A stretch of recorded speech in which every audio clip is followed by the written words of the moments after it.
ஒரு இன்டர்வியூல என்னென்னலாம் பண்ணணும்னு உங்களுக்கு தெரியும், பட் என்னெல்லாம் பண்ணக்கூடாதுன்னு உங்களுக்கு தெரியுமா? First impression is the best impression, first impression is the last impression சொல்றாங்க. பட் அது நம்புறீங்களா? நான் எல்லா டைமும் நம்ப மாட்டேன், பட் ஒரு விஷயத்துல கண்டிப்பா நம்பியே ஆகணும். என்னன்னு கேட்டீங்க அப்படின்னா, ஒரு இன்டர்வியூவருக்கு first impression is the best impression, first impression is the last impression கூட. ஏன் அப்படின்னா, நீங்க ஒரு இன்டர்வியூவர் கிட்ட பேசி பழகி ஃப்ரெண்ட்ஸ் ஆகி எல்லாம் உங்களை ஒரு கம்பெனில எடுக்க மாட்டாங்க. ஃபர்ஸ்ட் ஒரு இன்டர்வியூலயே உங்களை செலக்ட் பண்ணி ஆகணும். So that impression is very very important. அந்த இம்ப்ரெஷன் தான் உங்களுக்கு லாஸ்ட் இம்ப்ரெஷனாகவும் இருக்கும். ஸோ அந்த மாதிரி ஒரு இன்டர்வியூல நீங்க அந்த இன்டர்வியூரை வந்து கண்டிப்பா வந்து அட்ராக்ட் பண்ணியே ஆகணும். அவங்க உங்களை செலக்ட் பண்றதுக்கு நீங்க சில விஷயங்களை அவாய்ட் பண்ணியே ஆகணும். அந்த மாதிரி ஒரு 10 விஷயத்த நீங்க கண்டிப்பா அவாய்ட் பண்ணியே ஆகணும். அது எந்த இன்டர்வியூவா இருந்தாலும் சரி. ஸோ அந்த மாதிரி ஒரு 10 நெகட்டிவான விஷயங்களை நீங்க அவாய்ட் பண்றதுக்காக தான் இந்த complete video. So please get to video. I am Ramya, I am working software in top tech company. First and foremost விஷயம் என்ன அப்படின்னா, நீங்க அவாய்ட் பண்ணக்கூடியது டோன்ட் பி லேட். நீங்க உங்களுக்கு ஒரு இன்டர்வியூ வந்து 6 o'clock ஸ்கெடியூல் பண்ணிருக்காங்க. நீங்க 6:05க்கு ஜாயின் பண்ணிட்டு இன்டர்வியூ கிட்ட ஃபர்ஸ்ட் விட சாரி ஐ அம் லேட் அப்படின்னு சொன்னீங்க அப்படின்னா அது வந்து ஒரு குட் இம்ப்ரெஷனை கிரியேட் பண்ணுமா? ஆப்வியஸா கிடையாது. ஏன் அது குட் இம்ப்ரெஷனை கிரியேட் பண்ண முடியல? நிறைய பேருக்கு அந்த டைம்ல மேபி அன்னைக்கே பார்த்து உங்களுக்கு ஒரு கரண்ட் ப்ராப்ளம் இருக்கலாம், ஒரு நெட்வொர்க் இஷ்யூவா இருக்கலாம், வாட் எவர். ஸோ அன்னைக்கு நீங்க லேட்டா ஜாயின் பண்ணிருப்பீங்க. பட் இதே இன்டர்வியூக்கும் தெரியுமா, அதனால தான் நீங்க லேட்டா ஜாயின் பண்ணிருக்காங்க. நாங்க ஒத்துப்பாங்களா? அவங்களோட இம்ப்ரெஷன் எப்படி போகும் அப்படின்னா, நீங்க ஒன்ஸ் ஆர்கனைசேஷனுக்குள்ள ஜாயின் பண்ணீங்கன்னாவே உங்களுக்கு மீட்டிங் தான் உங்களுக்கு எப்பயுமே இருக்கும். டெய்லி உங்களுக்கு நிறைய மீட்டிங்ஸ் இருக்கும். ஸோ அப்படியான ஒரு மீட்டிங்ஸ்ல வந்து நீங்க இப்போ ஒரு ஃபர்ஸ்ட் இன்டர்வியூ மீட்டிங்கே உங்களுக்கு ஒரு 5 minutes லேட்டா ஜாயின் பண்றீங்க அப்படின்னா அந்த மீட்டிங்ல நீங்க எப்படி ஜாயின் பண்ணுவீங்க? உங்களுக்கு அவ்வளவு பொறுப்பு இல்லை அப்படின்னு சொல்லிட்டு ஃபர்ஸ்ட் இம்ப்ரெஷன் இங்கே கட் ஆகிறதுக்கு நிறைய சான்சஸ் இருக்கு. ஸோ அதனால உங்களுக்கு ஒரு இன்டர்வியூ இருந்துச்சு அப்படின்னா நீங்க வந்து 6 o'clock போய் லாகின் பண்ணீங்க அப்படின்னா நெட்வொர்க் இஷ்யூ இருந்தால் நீங்க 6:05க்கு தான் போய் ஜாயின் பண்ற மாதிரி இருக்கும். ஏன்னா உள்ள வந்து ப்ராப்ளம் ஆயிடுச்சு அப்படின்னா அப்ப நீங்க என்ன பண்ணணும் அப்படின்னா எப்பயுமே 5 to 10 minutes முன்னாடி நீங்க ஜாயின் பண்ணணும். அப்பதான் ஒரு இஷ்யூ இருந்தா கூட நீங்க ஆன் டைம்க்கு நீங்க எப்படியாவது போயிடலாம். செகண்ட் விஷயம் என்ன அப்படின்னா, கீப் யுவர் பர்சனல் ப்ராப்ளம்ஸ். நீங்க உங்கள் அந்த இன்டர்வியூ வந்து கொஞ்சம் க்ளோஸா பேச ஆரம்பிச்சுட்டா, ஃப்ரெண்டு மாதிரி பேச ஆரம்பிச்சோன்னா, எனக்கு எங்களோட வாழ்க்கையில் என்னென்ன பிரச்சனை இருக்கு உங்களுக்கு தெரியுமா, நான் வந்து எவ்வளவு பண பிரச்சனை எனக்கு தெரியுமா அப்படின்னு சொல்லிட்டு நீங்க உங்க சொந்த கதை சோகத்தெல்லாம் சொல்ல ஆரம்பிச்சிட்டீங்க அப்படின்னா அது வந்து அவரும் கேட்டுட்டு இருப்பாரு. பட் ரொம்ப ரொம்ப பேட் இம்ப்ரெஷனை கிரியேட் பண்ணிடும். உங்களோட பர்சனல் விஷயத்த நீங்க அவர்கிட்ட சொல்லவே கூடாது. அது உங்களுக்கு கண்டிப்பா ஒரு நெகட்டிவ் இம்ப்ரெஷனா கிரியேட் பண்ணும். ஏன்னா ஜாயின் பண்ணி ஒரு 5 minutesல அவரோட வாழ்க்கையை சொல்றாங்க நம்ம கிட்ட அப்படின்னு ஒரு ஈஸியா நம்மள ஜட்ஜ் பண்ணிடுவாங்க. ஸோ அந்த மாதிரி நீங்க என்னைக்குமே பண்ணக்கூடாது. ரொம்ப ரொம்ப கான்ஃபிடென்ட்டா நீங்க வந்து கொஞ்சம் அளவு கெத்து மெயின்டைன் பண்ணிட்டு தான் இருக்கணும். நீங்க வந்து அவங்க கேட்ட கேள்விக்கு மட்டும்தான் நீங்க பதில் சொல்லணும். irrelevant ஆன்சர் பண்ணவே கூடாது.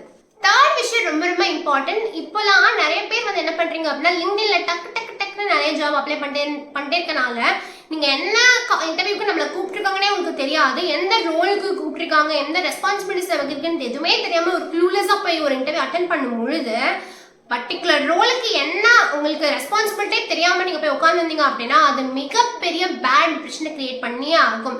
ஸோ நீங்க போய் நீங்க போய் அட்டென்ட் பண்ற ஒரு பர்டிகுலர் இன்டர்வியூக்கு நீங்க என்ன ரோலுக்கு அப்ளை பண்ணிருக்கீங்க, அந்த ரோலுக்கான ரெஸ்பான்சிபிலிட்டிஸ் அண்ட் ரோல்ஸ் என்னன்றது கண்டிப்பா உங்களுக்கு கிளியர் ஐடியா இருக்கணும். இல்லை அப்படின்னா அது மிகப்பெரிய ஒரு பேட் இம்ப்ரெஷனை கிரியேட் பண்ணும்.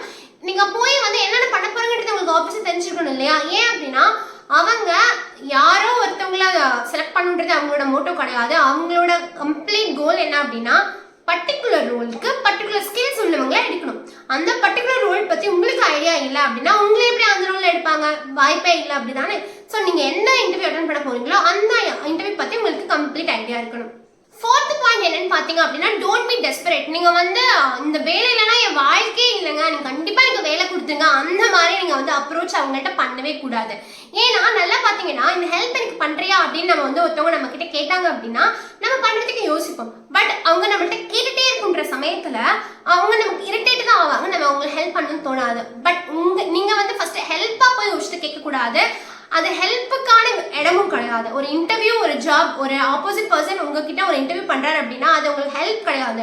உங்க ஸ்கில்ஸை வச்சு வேலிடேட் பண்ணி உங்களை அவரோட கம்பெனிக்கு அசெப்டா எடுக்க போறாங்க. அதாவது நீங்க அவங்க கம்பெனிக்கு சொத்து மாதிரி. அந்த சொத்து வந்து எப்படி இருக்கணும் அப்படின்னா நீங்க கெஞ்சி கூத்தாடி போய் வாங்க அந்த இடத்துல நீங்க உட்காரக்கூடாது. உங்களோட ஸ்கில்ஸும் உங்களோட ஆட்டிடியூட்ஸும் தான் அங்க பேசணுமே தவிர இந்த மாதிரி ரொம்ப டெஸ்பரேட் ஆகிட்டு ப்ளீஸ் என்ன எடுத்துக்கோங்க, எனக்கு இதெல்லாம் எனக்கு வாழ்க்கை இல்லை, எனக்கு வேலை இருக்கு, எனக்கு அவ்வளோ கஷ்டம் இருக்கு அப்படி நீங்க சொன்னி நீங்க வந்து இன்டர்வியூ கிட்ட சொன்னீங்கன்னா ஆப்வியஸா அவர் உங்களை எடுக்கவும் மாட்டாரு. அண்ட் ஆல்சோ அது பேட் இம்ப்ரெஷன் கிரியேட் பண்ணும். 5th விஷயம் என்னன்னு பாத்தீங்க அப்படின்னா ரொம்ப ரொம்ப இம்பார்ட்டன்டான விஷயம், never talk bad about your previous company or employers. அப்படின்னா என்ன அப்படின்னா நீங்க ஆல்ரெடி ஒரு கம்பெனில ஒர்க் பண்ணிட்டு இருந்திருப்பீங்க. அந்த கம்பெனில வந்து அந்த கம்பெனியோ சம்டைம்ஸ் அவங்களோட மேனேஜர்ஸோ யாரும் உங்களுக்கு பிடிக்கல, அதனாலதான் நீங்க அந்த கம்பெனி விட்டு வெளியே வரீங்க. இங்க வந்து ஃபர்ஸ்ட் क्वेश्चन உங்கள்ட்ட என்ன கேட்பாங்க அப்படின்னா, நீங்க ஃப்ரெஷரா இருந்தீங்கன்னா உங்களுக்கு அந்த क्वेश्चंस வந்து கண்டிப்பா ஸ்கிப் ஆயிடும். நீங்க எக்ஸ்பீரியன்ஸா இருந்தீங்க அப்படின்னா ஏன் நீங்க பழைய கம்பெனில இந்த கம்பெனி வந்திருக்கீங்கன்னு கேட்பாங்க.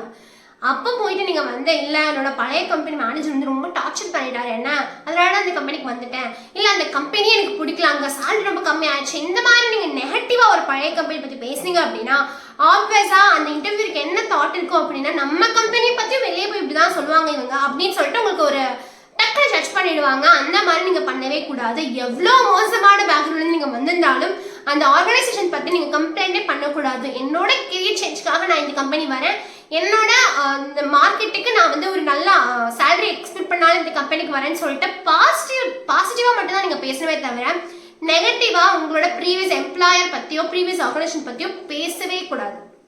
6th பாயிண்ட் என்னன்னு பாத்தீங்க அப்படின்னா அவாய்ட் ஃபில்லர்ஸ். நீங்க வந்து சில பேருக்கு வந்து கம்யூனிகேஷன் வந்து ப்ராப்பரா வராது. ஸோ அப்போ என்ன ஆகும் அப்படின்னா ஃப்ளூவெண்டா பேச முடியாதுன்ற காரணத்தினால நடுவில் அப்படின்னு நீங்க வந்து அந்த குழப்பத்துக்கு அந்த கேப்புக்கு நீங்க வந்து வேர்டை போட்டு முடிச்சிடுவீங்க, அந்த சவுண்ட் போட்டு முடிச்சிடுவீங்க. ஸோ அதுவுமே ஆப்வியஸா என்ன தெரியும் அப்படின்னா நீங்க ஒரு பகட்டத்துல அப்படி பேசுறீங்கன்னு தெரியாது. மேபி வந்து ஏன் இவர் வந்து இப்படி பேசுறாரு, ஏதோ சமாளிக்கிறதுக்காக அப்படி பேசுறாரு, பதில் தெரியல போல அப்படின்னு சொல்லிட்டு உங்களை நினைச்சிருவாங்க. ஸோ அந்த மாதிரி ஃபில்லர்ஸ் நீங்க கொஞ்சம் அவாய்ட் பண்ணியே ஆகணும். அதுக்கு நீங்க என்ன பண்ணணும் அப்படின்னா நீங்க ப்ரிப்பேர் பண்ணணும். உங்களுக்கு ஒருவேளை கம்யூனிகேஷனே ஃப்ளூவெண்டா வராட்டினாலும் நீங்க ஒரு செல்ஃப் இன்ட்ரோடக்ஷன் இந்த மாதிரி சில விஷயங்களை வந்து நீங்க ப்ரிப்பேர் பண்ணிட்டீங்க அப்படின்னா உங்களுக்கு கோர்வையா வரும். ஸோ அந்த ப்ராப்ளம் நீங்க அவாய்ட் பண்ணலாம். 7th விஷயம் என்ன அப்படின்னா நீங்க ரொம்ப நர்வஸா இருக்கிறதா உங்களோட ஆப்போசிட் இன்டர்வியூ கிட்ட வந்து ஷோ பண்ணக்கூடாது. அவ்வளோ ஷோ ஆகும், பட் சில விஷயங்களை நீங்க அவாய்ட் பண்ணிக்கலாம். ஏன்னா சில இன்டர்வியூ வந்து ஓகே ஃபர்ஸ்ட் இன்டர்வியூஸ் அதனால நீங்க நர்வஸ் ஆகுறாங்க அப்படின்னு நினைச்சிருவாங்க. சில பேருக்கு வந்து கான்ஃபிடென்ட்டே இல்லாத ஒரு பர்சன் எடுத்து நான் எப்படி என்னோட கம்பெனில போடுறது அப்படின்னு நினைப்பாரு. ஸோ அதனால நீங்க கான்ஃபிடென்ட்டா இல்லாட்டாலும் கான்ஃபிடென்ட்டா இருக்கிற மாதிரி வந்து நீங்க வந்து கொஞ்சம் ஆக்ட் பண்ணிக்கலாம், ப்ரிட்டெண்ட் பண்ணிக்கலாம். இன்னொரு விஷயம் என்னன்னா அதுக்காக ஓவர் கான்ஃபிடென்ட்டா இருந்தாங்க அது நிறைய பேருக்கு பிடிக்கவும் பிடிக்காது. நீங்க என்ன பண்ணணும் அப்படின்னா ரொம்ப அண்டர் பிளேவும் பண்ண வேண்டாம், ஓவர் ஆக்டிங்கும் பண்ண வேண்டாம், நார்மலா இருங்க, கொஞ்சம் கான்ஃபிடென்ட் வர வச்சுக்கோங்க. நம்ம சொல்ற ஆன்சர் தப்போ ரைட்டோ நான் கரெக்டா பேசணுன்ற மாதிரி நீங்க பேச பாருங்க.